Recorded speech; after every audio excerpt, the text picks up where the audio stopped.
Hey everyone, here I am sitting in the 2000 Cirrus SR-20 that I got last year. This deal was started last October and I finalized it at the beginning of November. Now it's the middle of September in 2022 and I'm going to go over so far how much has it cost to own and operate a Gen-1 Cirrus SR-20. It's a long list. It's less than I thought it would be. So overall, the plane itself, I paid $176,500. I got it from a friend of mine who actually had it based where I'm based now, and it was down in Florida. So I flew down to Florida, picked it up, flew it back here, and it's been up here in North Carolina ever since. The window covers, I have some custom window covers that block out all the light. They're reflective, kind of like the sunshades you have in your vehicles. And I got the inlet plugs for the engine inlets. Those were total $684.61 for the custom window covers and the engine inlet plugs. The pre-buy and the post-buy inspections, I had two of them done. I had one done before and one done right after before I flew it back up here.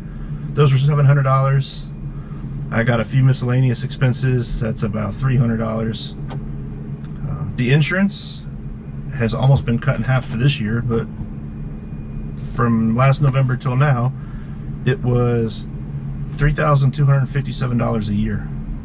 That includes, while it's parked here in the hangar, taxiing, and in the air. That's not too bad with the amount of hours I have, but now when I get the new quote for the next year, it's going to be significantly less. When I purchased the paperwork to do it all, the company that did it charged me $350 just for the paperwork processing. The round trip tickets to go inspect the plane down in Florida, that was around Halloween last year. That was $1,800. I don't know if you remember, that's when they had a lot of flight attendants and stuff walk out, so that was kind of a pain to deal with in Tampa to get back up here to North Carolina. The motel room for down there was $300. And then when I went back down in January to bring the plane home, that one-way flight was $500. The pitot system and the transponder check and all the other avionics, that was $412. Tie downs, I had it tied down because when I got here there was no hangar space available, so I just tied it down. That was from January, February, and March, kind of the middle of March, but that was $92 a month. The fuel to top it off in Florida, when I brought it back from Florida to here to North Carolina, that fuel was $281 to fill it up. And that was back in January.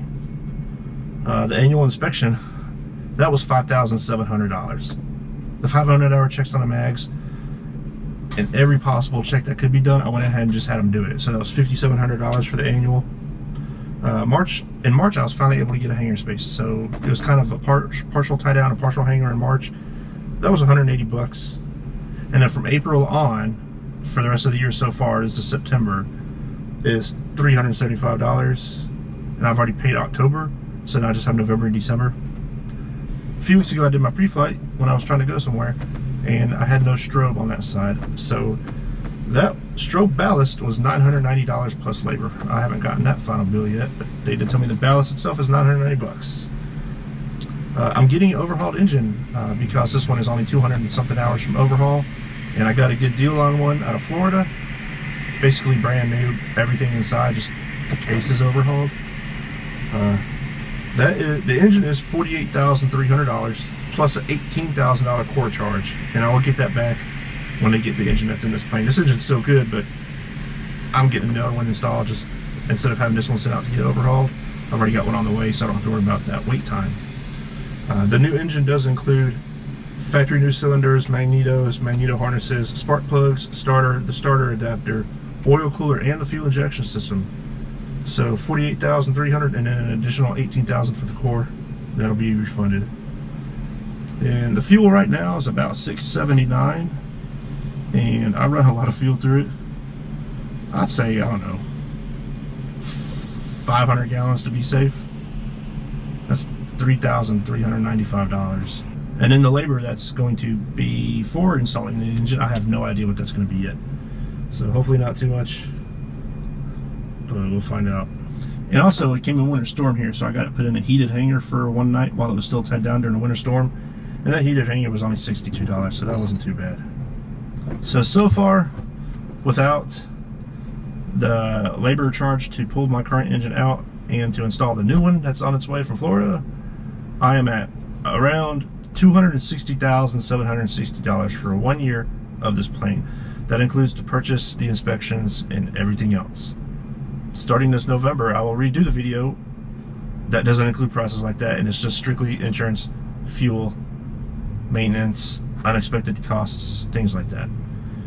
So I'll shoot that video out sometime late next year, and I hope you enjoyed this for my SR-20.